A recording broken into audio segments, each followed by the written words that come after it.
Aleluya, aleluya, aleluya. Nabanhaw na ang Ginoo. Mao kini ang atong timbaya sa usag-usa ni atong pagsaulog sa Pasko sa pagkabanhaw sa atong Ginoo. Ikalima na kaadlaw human sa atong pagsaulog sa Easter Sunday. Unya hapit na usab ang piyesta sa Divine Mercy. O nining Abril 17, 2020, ang atong pamalandungan mao ang Ebanghelyo sumala ni San Juan. Human niini nagpakita na usab si Jesus sa iyang mga tinun-an didto sa lanaw sa Tiberias. Ang iyang pagpakita ingon niini, nagkatigom sila si Simon Pedro, si Tomas nga ginganlag Kaluha, si Nathaniel nga taga Cana sa Galilea, ang mga anak sa Zebedeo ug ang duha ka laing tinun-an. Mingon kanila si Simon Pedro, "Managat ako." Sila miingon, "Muuban kami." Busan ng lakaw sila ug nanakay sa sakayan. Apan wala gayud sila'y nakuha tibuok gabii. Sa pagsubang na sa adlaw, nagbarog si Jesus didto sa lapyahan. Apan wala makaila ang mga tinun-an nga si Jesus di ay kadto. Unya mingon siya kanila, "Mga higala, nakakuha ba kamo?" Sila mitubag, "Wala gayod." Siya miingon kanila, "Itaktak ang inyong pukot dapit sa tuo sa sakayan o makakuha kamo." Busa, gitaktak nila ang ilang pukot ug wala na sila makadaog pagbira niini kay daghan kaayong isda ang ilang nakuha. Ang mga tinun-an nga gimahal ni Jesus mingon kang ang tinun-an nga gimahal ni Jesus mingon kang Pedro, "Ang Ginoo kini." Sa pagkadungog ni Simon Pedro nga ang Ginoo di ay kadto, gitapis niya ang iyang sapaw kay naghubo man siya ug miambak sa tubig. Ang ubang mga tinun-an nangadto sa lapyahan sakay sa sakayan, nagbira sa pukot nga puno sa isda. Dili sila layo kaayo sa lapyahan, mga kasyaman kametros lamang. Sa pagkawas na nila, nakita nila didto ang usa ka tapok sa binagang uling nga may isda nga gisugba ug may pan usab. Unya mingon si Jesus kanila, "Pagdala kamo diri og pipila ka buok sa isda nga inyong nakuha." Busa misakay si Simon Pedro og gibira niya sa lapyahan ang pukot nga napuno sa mga dagkong isda. Usa ka gatos og kalimang tulo kabuok ang tanan.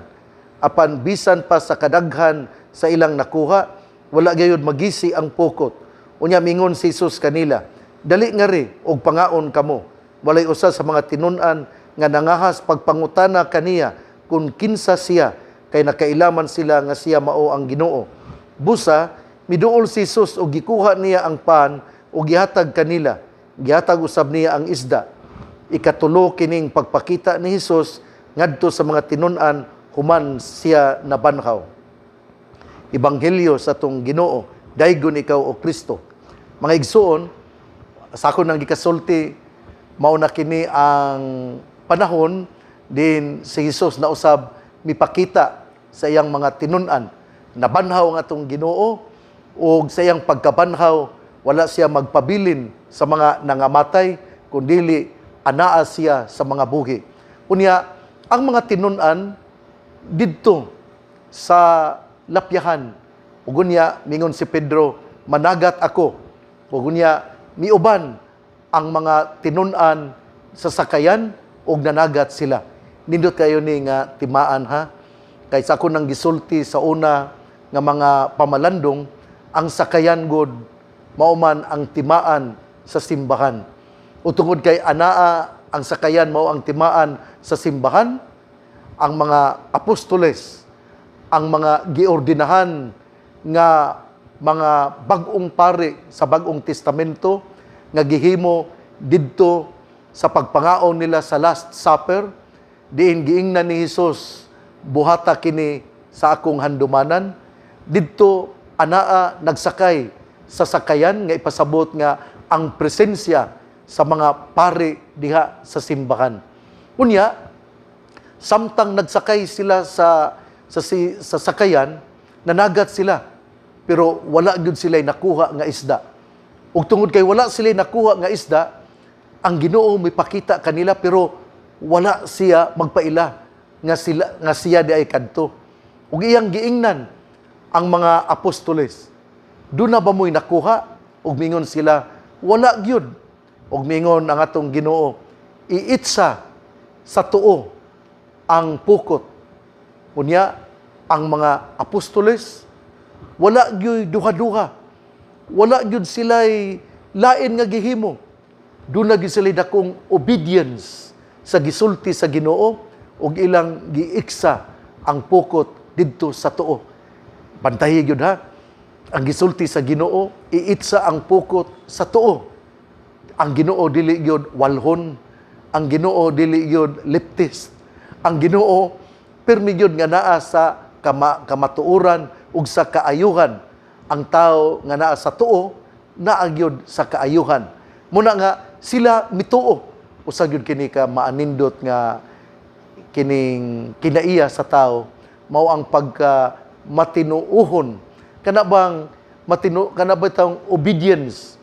Kay kini kong obedience sa ako nagisulti kadugay ako na kining gibalik-balik nga obedience mao'y magdala kanato alang sa mga panalangin. Atong hinumduman ha, nga ang atong unang mga ginikanan si Adan ug si Eva adunay kamatayon tungod sa ilang disobedience. Didto sa paraiso, di-disobey sila sa Ginoo. Ug tungod ni ana miabot ang kamatayon. Pero kung kita mo tuo, mamati o mahimo kitang obedience, doon na kita'y obedience, kita panalanginan o hatagan sa kinabuhing dayon. Maupod ni ang ginabati, maupod ni ang gihimo sa mga apostoles. Mituo sila sa sulti sa atong Ginoo, bisan wala sila makaila nga ang Ginoo di ay kadto. Unya ilang giitsa ang pukot ug unya nakakuha sila dagkong isda nga gipasabot nga sa ebanghelyo pa nakakuha ang pukot nga puno sa isda nga adunay usa ka gatos ug kalimag tulo. Ngano mo gyud ni nga 153 man gyud. Usa ka gatos ug kalimag tulo ang nakuha nga isda. Asa ko nang kasulti, ang sakayan timaan sa usa ka simbahan.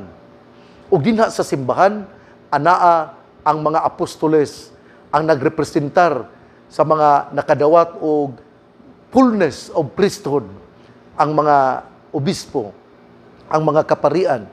Unya dinha sa sakayan anaa ang pukot nga giitsa sa mga apostoles ug ilang nakuha ang 153 ka buok isda. Ipasabot kini nga ang mga apostoles, ang simbahan mikuyanap sa tibuok kalibutan. And at that time, during the time of the apostles, there were only 153 known countries nga gipasabot nga milukop, mikuyanap ug miabot ang pagtuong Katoliko Romano sa 153 kabuok nga mga nasod nga midawat sa tong Ginoo. Ug mao kini ang ilhanan, mao kini ang simbolo sa 153 ka mga isda ipasabot nga nakuha sa mga apostoles ang 153 ka mga isda nga nagtimaan nga ang pulong sa Ginoo, ang pagtuong Katoliko Romano, ang pagtuo nga gisabwag ni Hesus mikuyanap miabot sa 153 ka mga nasod. Ang simbahan miabot niadtong panahona nga hangtod karon miabot pa yung daghan kaayo nga mga nasod ang pagtuong Katoliko Romano. Mao nga unya gipadayon pag yun kini pagsulti nga ang nakaila dayon sa atong Ginoo mao ang apostoles nga pinangga sa atong Ginoo. Diman-an gyud ni nato ha. Si Pedro wa gyud kaila. Ngano jud nga ang kamanghuran ug ang pinangga nga apostoles mao magyoy nakaila dayon sa atong Ginoo nga tuwa sa lapyahan.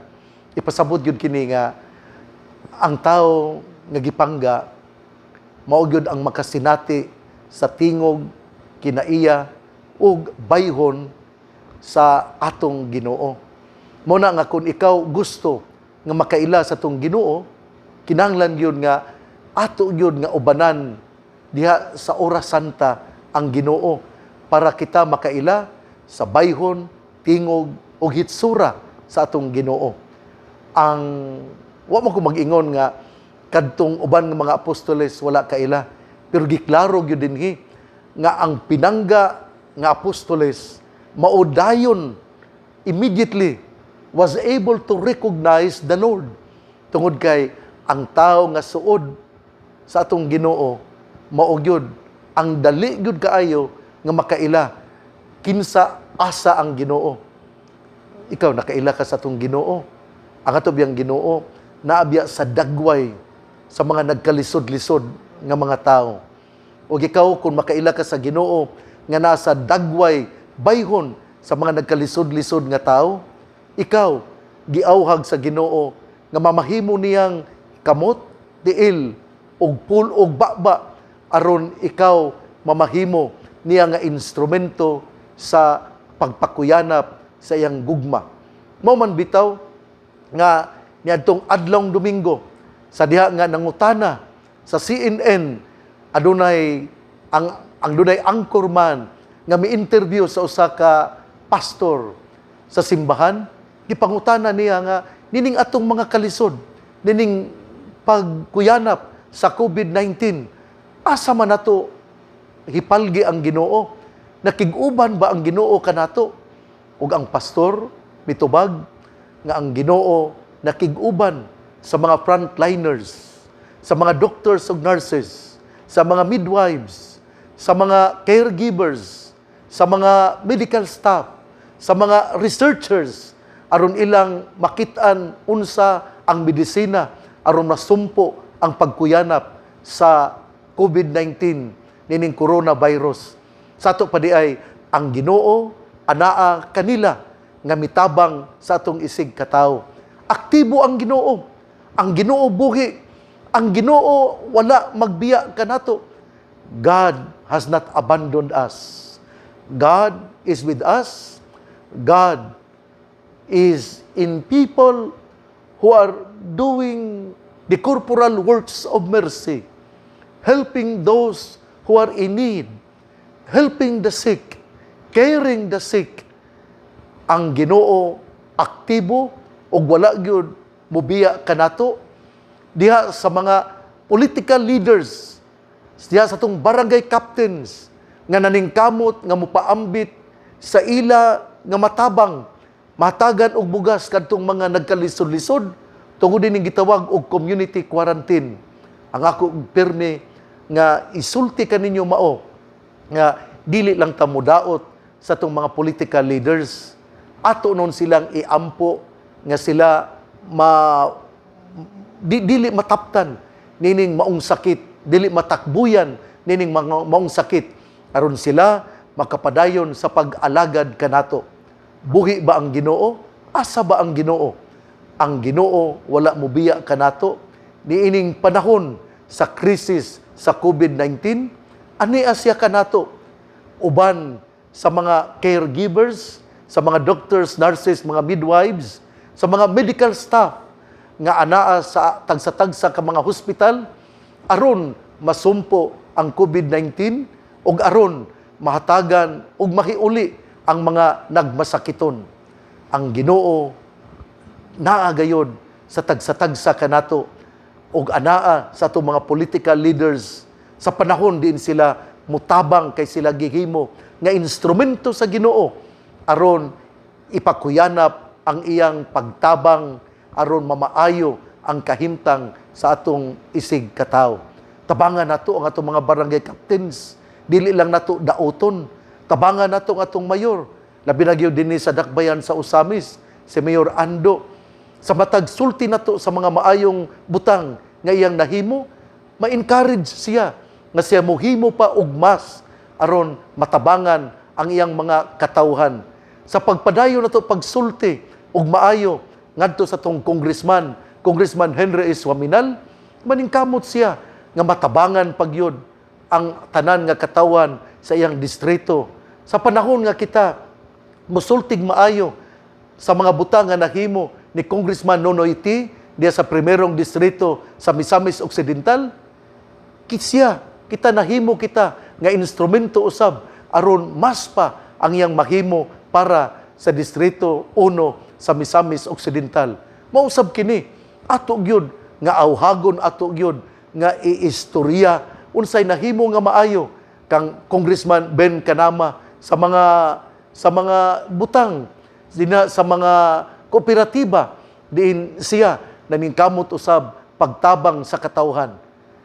Sa tanan sa atong gobernador Philip Tan, sa tanan nga mga mayores, dili lang lagita mudaot kay ang pagdaot mo'y makapaluya sa atong mga political leaders. Ato silang hatagan sa atong suporta ug pinaagi ni ana sila madasig sa pagtabang. Timan ikini ha, ang Ginoo naghimo nila nga atong mga leaders tungod kay nagtuo ang Ginoo nga pinaagi kanila sila mamahimong iyang instrumento para mapadayon ang pagluwas sa ato nga mga katawhan sa atong isig kataw. Where is God in this crisis? God is in people who are helping us in order that we may be able to live as men and women who are really active and freed from coronavirus. Hinaut unta nga sama sa Ebanghelyo nga ang Ginoo na ilhan sa nagmahal ni Jesus, kita usab sama sa mga matuod nga mga sumusunod sa atong Ginoo, magpadayon kita sa pagsangyaw nga ang Ginoo nabuhi, nabanhaw ug ato kini nga ipadayon diya sa pagtabang sa atong isig kataw. Ang mga disipulo nini karon, ang mga apostoles nini nga atong ebanghelyo nanagat apan dili na isda ang ilang panagaton, kundi misakay sila uban sa simbahan diin ang ilang panagaton mao na ang katawhan. They will become fishers of men and women. O dinhi sa ebanghelyo sila nakadakop og 153 ka isda, ipasabot nga mikuyanap ang pagwali sa ebanghelyo sa 153 ka mga nasod nga nailhan niadtong pagsulat nining ebanghelyo ug ipakuyana pagyud kini tungod kay ang nakadawat sa mensahe sa panabanhaw nga Hesus dili gyud magpabilin nga siya dili mo siyagit ug muingon na banhaw ang Ginoo. Alleluia, alleluia, alleluia. Muadto siya sa mga lugar diin wala pa mahiabot ang mensahe sa ebanghelyo. Igsuon ang mayong balita nga mo ang pulong ni Hesus, ang ayang pamation, pamalandungan ug paningkamutan nga mapuy-an. Bulahan ang tao nga namati sa pulong sa atong Ginoo. Sama siya sa kahoy nga gitanom, daplin sa usa ka sapa, kansang dahon dili gayud malaya. Timpo sa timbunga, siya mamunga. Igsuon, stay at home kita kung wala pa gilift ang community quarantine. Importante kayo kini para healthy kita. Unya ato yung hibaw-an nga usa sa leksyon nining ebanghelyo karon ang obedience. Hinaut-unta nga kita mamati niini ug ang pangaliya sa Birhen sa Kuta, si Mama Mary, magapanalangin kanato ang Dios sa ngalan samahan sa Anak ug sa Espiritu Santo. Amen. Alleluia, alleluia, alleluia. Nabanhaw ang Ginoo.